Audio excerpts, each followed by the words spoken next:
Hello students, welcome to Math Mantra classes. आज हम class 9 में चैप्टर फर्स्ट संख्या पद्धति के बारे में परिचय देंगे। संख्या पद्धति चैप्टर पढ़ने से पहले हमको संख्याओं के बारे में जानना होगा कि किस किस प्रकार की कौन कौन सी संख्याएं होती है। तो बच्चों, सबसे पहले होती है प्राकृत संख्याएं। प्राकृत संख्याओं को हम कैपिटल एन से लिखते हैं और ये संख्याएं एक से चालू होती है। तो 1, 2, 3, 4, 5 ऐसे आगे तक ये संख्याएं लिखते रहेंगे। ये संख्या अपरिमित रूप से आगे तक बढ़ती रहती है, मतलब ये आगे तक चलती रहेगी ऐसे ही। इसके बाद होती है पूर्ण संख्याएं। पूर्ण संख्याओं को हम लिखते हैं डब्ल्यू से, और इन प्राकृत संख्याओं में जीरो और मिला दे तो पूर्ण संख्याएं प्राप्त हो जाती है। मतलब प्राकृत संख्याएं तो 1 से चालू हो रही है और पूर्ण संख्याएं 0 से चालू होती है। तो हम लिखेंगे 0, 1, 2, 3, 4, 5 और ऐसे ही ये संख्याएं भी आगे तक चलती रहेगी। पूर्णांक संख्याएं, तो बच्चों पूर्णांक संख्याओं को लिखते हैं जेड से। और जो पूर्ण संख्याएं हैं इनमें अगर हम ऋणात्मक संख्याएं मिला दें, माइनस की संख्याएं मिला दें, तो हमारे पास पूर्णांक संख्याएं प्राप्त होती है। जैसे 0, 1, 2, 3, 4, 5 और आगे तक, ये तो पूर्ण संख्या है। अब इसमें 0 के पीछे -1, -2, -3, -4, -5 और ऐसे पीछे अनंत तक चले गए तो ऐसी संख्याओं को हम कहते हैं पूर्णांक संख्याएं। अब बच्चों, परिमेय संख्याएं क्या होती है? तो परिमेय संख्याओं का मतलब होता है जैसे आप 1/2 लिख दें, 3/2 लिख दें, -1/4 लिख दें, 2/1 लिख दें। तो इस तरीके से P/Q फॉर्म बोलते हैं इसे, P/Q रूप। P का मतलब ऊपर वाली संख्या, Q का मतलब नीचे वाली संख्या। तो ऐसी संख्याएं जिनको हम P/Q रूप में लिख सकते हैं। और यहाँ शर्त क्या है? शर्त यह है कि Q is not equal to 0। Q का मान 0 के बराबर नहीं होना चाहिए। और P और Q पूर्णांक हो। P और Q क्या होना चाहिए? पूर्णांक। मतलब पूर्णांक ये वाली संख्या है। इन संख्याओं में से कोई सी एक संख्या तो ऊपर ले लो, एक संख्या नीचे ले लो, अंश में ले लो, एक हर में ले लो। लेकिन नीचे वाली जो संख्या लेंगे ना, हर की संख्या वो 0 के बराबर नहीं होनी चाहिए। तो ऐसी संख्याओं को हम बोलते हैं परिमेय संख्याएं, और परिमेय संख्याओं को हम लिखते हैं Q से। तो परिमेय संख्याओं का मतलब होता है जिनको P/Q रूप में लिखा जा सके, और नीचे वाली जो संख्या है हर की ये संख्या है Q के 0 के बराबर नहीं होनी चाहिए। और P और Q हमको कहाँ से लेना है? पूर्णांकों में से लेना है। उदाहरण के लिए जैसे 1/2, 3/2, -1/4, 2/1। 0 ऊपर तो लिख सकते हैं, तो 0/1 भी लिख सकते हैं। नीचे वाली संख्या 0 नहीं होनी चाहिए, ये ध्यान रखना है। तो इस प्रकार की जो संख्याएं होती हैं उनको हम बोलते हैं परिमेय संख्याएं। अब बच्चों, ऐसी संख्याएं जिनको हम P/Q रूप में नहीं लिख सकते हैं उनको हम बोलते हैं अपरिमेय संख्याएं। मतलब या तो आप उनको P/Q रूप में लिख दो, जब तो वो होगी परिमेय संख्याएं। और अगर आप इस रूप में नहीं लिख सकते हो तो उनको बोलते हैं हम अपरिमेय संख्याएं। तो ऐसी संख्याएं जैसे √2 है, √3 है, √5 है, पाई है, √11 है, ऐसी संख्याओं को हम इस रूप में नहीं लिख सकते। तो ऐसी संख्याओं को हम कहते हैं अपरिमेय संख्याएं। तो बच्चों, हमारे पास प्राकृत संख्याएं, पूर्ण संख्याएं, पूर्णांक संख्याएं, परिमेय संख्याएं और अपरिमेय संख्याएं हैं। अब बच्चों ध्यान से देखें, तो परिमेय और अपरिमेय संख्याओं को अगर हम मिला दें तो हमारे पास वास्तविक संख्याएं प्राप्त हो जाती है। परिमेय संख्याओं में तो ये सब संख्याएं आ गई। जैसे 2 को हम लिख सकते हैं 2/1, 0 को लिख सकते हैं हम 0/1, 5 को लिख सकते हैं हम 5/1। तो इस तरीके से हम प्राकृत संख्याएं, पूर्ण संख्या और पूर्णांक संख्याओं को तो परिमेय संख्याओं में शामिल हो जाती है। मतलब परिमेय संख्याओं में तीनों प्रकार की संख्याएं आ गई। तो ये संख्या और ये संख्या बची। तो परिमेय संख्याएं और अपरिमेय संख्याओं को मिलाकर जो संख्याएं बनती है उनको हम कहते हैं वास्तविक संख्याएं। तो वास्तविक जो संख्याएं होती हैं, वास्तविक संख्याएं वास्तविक संख्याओं को हम लिखते हैं R से। और वास्तविक संख्याएं में दो प्रकार की संख्याएं होंगी हमारे पास। एक तो होगी परिमेय संख्याएं और दूसरी होगी अपरिमेय संख्याएं।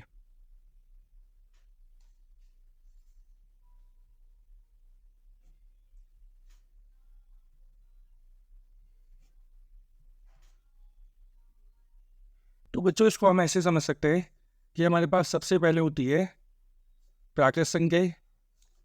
प्राकृत संख्याओं में अगर हम 0 मिला दें तो हमारे पास पूर्ण संख्याएं प्राप्त हो जाती है। पूर्ण संख्याओं में अगर हम ऋणात्मक संख्याएं मिला दें तो हमारे पास पूर्णांक प्राप्त हो जाते हैं। और पूर्णांक संख्याओं को p/q के रूप में लिख दें तो हमारे पास परिमेय संख्याएं भी प्राप्त हो जाती हैं। और एक दूसरे प्रकार की हमारे पास संख्या होती है अपरिमेय संख्याएं।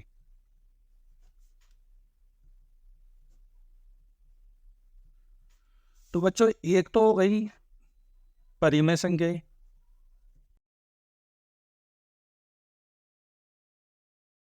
और दूसरे प्रकार की संख्याएं हो गई अपरिमेय संख्याएं।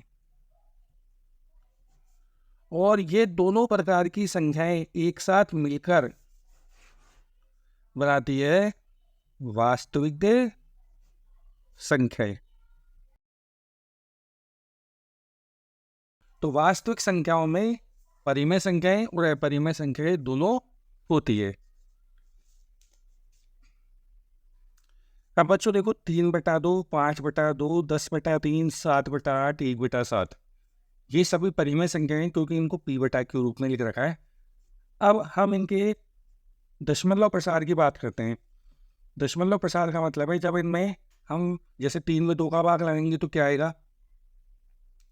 तो 3 में हम 2 का भाग लगाते हैं तो 2 एकम 2 बच गया 1। फिर हम दशमलव लगा देंगे और 1 0 बना लेंगे और 2 पंजे 10 और शेषफल हमको प्राप्त हो गया 0। इसी प्रकार बच्चों हम 5 में 2 का भाग लगाए तो 2 दूनी 4 बच गया 1। दशमलव लगाएंगे फिर 0 और 2 पंजे 10 और शेषफल आ गया 0। इसी प्रकार से हम 7/8 ये वाली संख्या 7 में 8 का भाग लगाते हैं तो 7 में 8 का भाग नहीं लग जाता तो पहले तो हम लगा देंगे 0 और फिर लगा देंगे दशमलव। तो 7 के आगे एक 0 बढ़ जाएगा। अब 8 का भाग लगे तो 8 × 64 बाकी बच गए 6। फिर एक 0 बढ़ा लेंगे। अब बच्चों एक 0 बढ़ाने पर 60 बन गया। फिर 8 का भाग लगाएंगे तो 8 × 7 = 56 बाकी बच गए 4। फिर एक पॉइंट लगा हुआ है तो 0 बढ़ा लेंगे और 8 पंजे 40 और शेषफल आ गया 0। तो बच्चों ध्यान से देखेंगे यहाँ भी शेषफल 0 आ गए, यहाँ भी शेषफल 0 आ गए और यहाँ भी शेषफल 0 आ गए। अब हम संख्या लेंगे 10/3। तो 10 में हम भाग लगाएंगे 3 का। तो ध्यान से देखेंगे बच्चों 10 में 3 का भाग लगाएंगे तो 3 × 9 बच गया 1। अब अंक उतारने के लिए तो है नहीं तो दशमलव लगा देंगे और एक 0 बढ़ा देंगे तो 3 × 9 बच गया 1। फिर एक और 0 बढ़ा लेंगे तो 3 × 9 बच गया 1।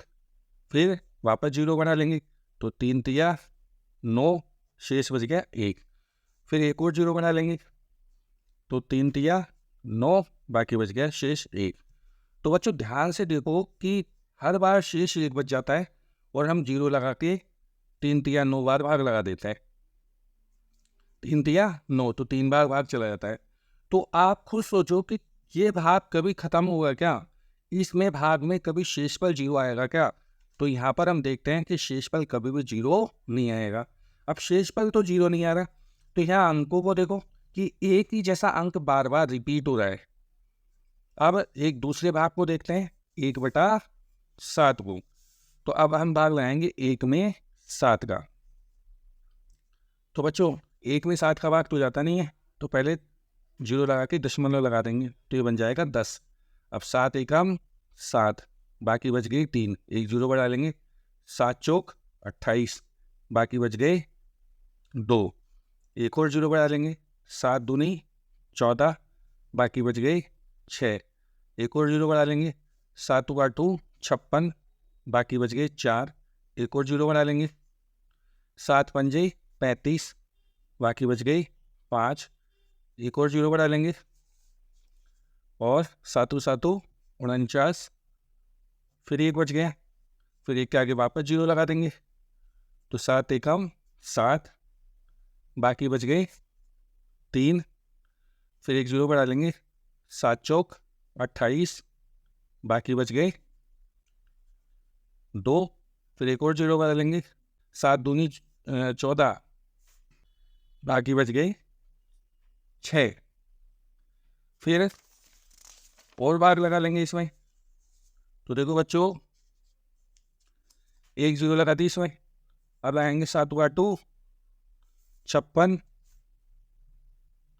बाकी बच गई 4, फिर जीरो बढ़ा लेंगे तो 7 × 5 35, बाकी बच गए 5, फिर एक और जीरो बढ़ा लेंगे तो 7 × 7 49, और शेष बच गया 1।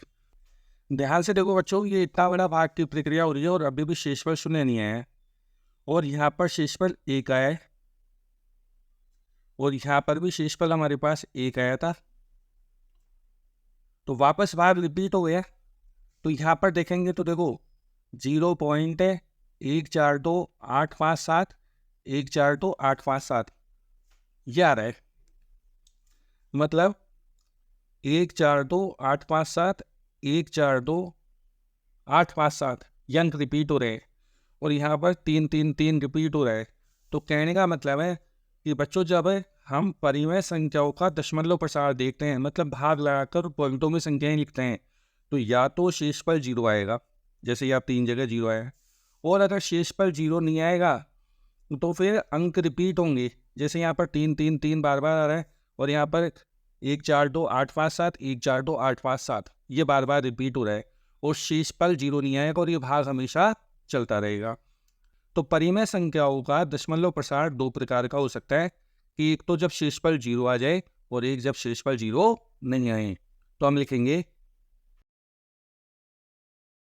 प्रसार 2 प्रकार से लिख सकते हैं, एक तो तब जब शेषफल 0 हो, और एक जब शेषफल 0 नहीं हो। तो बच्चों जिनमें शेषफल 0 हो जाता है उनको हम बोलते हैं शांत दशमलव प्रसार, जैसे 5/2 का दशमलव प्रसार 2.5 है, और 3/2 का दशमलव प्रसार 1.5 है, और 7/8 का दशमलव प्रसार 0.875 है। मतलब इन सब में शेषफल 0 हो गया था। क्या ऐसे समझ सकता है कि दशमलव के बाद कुछ ही अंक आएंगे, और दूसरे प्रकार के ऐसे प्रसार को हम बोलते हैं अशांत प्रसार, और अशांत प्रसार को हम बोलते हैं अनवसानी आवर्ती प्रसार। ये ध्यान रखेंगे नाम, अशांत प्रसार को अनवसानी अनावर्ती दशमलव प्रसार कहते हैं, और इसमें शेषफल 0 नहीं होता है। उदाहरण के लिए जैसे 10/3, तो 10/3 में हमने देखा था कि 3.3333 ऐसे आगे तक आता रहेगा। फिर 1/7 का दशमलव प्रसार अभी हमने देखा था, तो आया था 0.142857 142857, इसी तरीके से आगे तक चलता रहेगा। तो इस प्रकार के प्रसार को हम बोलते हैं अशांत प्रसार। तो बच्चों बिल्कुल सरल है कि परिमेय संख्याओं का दशमलव प्रसार 2 प्रकार का होता है, शांत और अशांत। शांत में शेषफल 0 हो जाता है, मतलब दशमलव के बाद कुछ ही अंक आएंगे, भाग हमेशा चलता नहीं रहेगा, शेषफल 0 हो जाएगा कुछ पदों के बाद। और दूसरा प्रकार का होता है अशांत। अशांत में शेषफल 0 नहीं होता है, मतलब भाग हमेशा चलता रहेगा। और अनवसानी आवर्ती, अनवसानी आवर्ती का मतलब है, इस अनवसानी का मतलब है शेषफल 0 नहीं हो रहा है, और आवर्ती का मतलब एक ही प्रकार के अंक आ रहे हैं, जैसे इसमें 333 आ रहा है, और इसमें 142857 ये वाला अंक रिपीट हो रहे हैं, बार बार आ रहे हैं। अब बच्चों इनको हम ऐसे लिख सकते हैं कि जैसे 10/3 है, अब इसमें 3 बार बार आ रहा है, तो हम 10/3 को लिख सकते हैं 3.3 बार, और 1/7 को हम लिख सकते हैं 0.142857, और इसके ऊपर लगा देंगे बार। कहने का मतलब है जो अंक रिपीट हो रहे हैं, बार बार आ रहे हैं, उनके ऊपर हम एक लाइन खींच देते हैं, जिसको हम बोलते हैं बार। इसी तरीके से जैसे 1 4 2 8 5 7 रिपीट हो रहा है तो इन सब के ऊपर बार खींच दिया, लाइन खींच दिए। इस लाइन खींचने का मतलब है कि ये वाले अंक बार बार दोहराए जाएंगे। जैसे उदाहरण के लिए मान लो 10% लिख दिया, 0.235 और 2 3 और 5 के ऊपर बार है, तो इसका कैसे लिखेंगे हम? 0.235 35 35 35, मतलब ये 3 5 ही चलते रहेंगे बार बार, क्योंकि इन 2 अंकों के ऊपर बार लगा हुआ है। ऐसे ही बच्चों जैसे मान लो ऐसे लिखा हुआ है 0.1472 और इन 3 अंकों के ऊपर बार लगा हुआ है, तो इसको कैसे लिखेंगे? 0.1472 472 472, इसी तरीके से आगे तक चलता रहेगा। अब बच्चों हम अपरिमेय संख्याओं के दशमलव प्रसार की बात करें तो बच्चों देखो, जब अपरिमेय संख्याओं को इस तरीके से लिखता है तो पॉइंट के बाद अंक आए जा रहे हैं और ये चलते ही रहेंगे, कभी भी रुकेंगे नहीं, और इन अंकों में कोई भी अंक रिपीट नहीं हो रहा है। मतलब जैसे उसमें एक जैसे अंक बार बार रिपीट हो रहे थे, तो इसमें जैसे 4 आ गया, फिर 1 आ गया, फिर 2 आ गया, फिर 1 आ गया, 3 आ गया, मतलब कैसे भी आ सकते हैं अंक। इसी तरीके से पाई के मान देखे तो ये अंक का कोई पैटर्न नहीं बन रहा, कोई पुनरावृत्ति नहीं हो रही, जबकि उसमें पुनरावृत्ति हो रही थी। तो अगर अंकों की पुनरावृत्ति नहीं हो तो फिर वो दशमलव प्रसार अपरिमेय संख्याओं का होगा। तो बच्चों हम लिख सकते हैं अपरिमेय संख्याओं का दशमलव प्रसार, एक तो अनवसानी होगा और दूसरा होता है अनावर्ती। अनावर्ती का मतलब है कि एक जैसे अंक बार बार रिपीट नहीं होंगे, एक जैसे अंक नहीं आते, अलग अलग प्रकार के कोई से भी अंक आ सकते हैं। तो बच्चों हम इसको पूरे को एक प्रकार से समझ सकते हैं कि जो वास्तविक संख्याएं होती हैं वो वास्तविक संख्याएं एक तो परिमेय संख्याएं और दूसरी अपरिमेय संख्याओं से मिलकर बनी होती है। और जो परिमेय संख्याएं होती है इनका दशमलव प्रसार एक तो होता है शांत और दूसरा होता है अशांत। अशांत का मतलब होता है अनवसानी आवर्ती, और अपरिमेय संख्याओं का दशमलव प्रसार होता है अनवसानी अनावर्ती। इस चीज को आप ढंग से ध्यान रखें कि वास्तविक संख्याएं परिमेय संख्याएं और अपरिमेय संख्याओं से मिलकर बनी होती है। वास्तविक परिमेय संख्याओं का प्रसार, दशमलव प्रसार 2 प्रकार का होता है, शांत और अशांत। अशांत को हम बोलते हैं अनवसानी आवर्ती और परिमेय संख्याओं का दशमलव प्रसार अनवसानी अनावर्ती प्रकार का होता है। दशमलव संख्याओं के प्रसार के बारे में सीख लिया, संख्याएं किस प्रकार की होती है उनके बारे में सीख लिया। तो ये बच्चों फर्स्ट चैप्टर संख्या पद्धति का परिचय है। अब नेक्स्ट वीडियो में हम प्रश्नावली 1.1 के सवालों को हल करेंगे। वीडियो को लाइक कीजिए, चैनल को सब्सक्राइब कीजिए। धन्यवाद।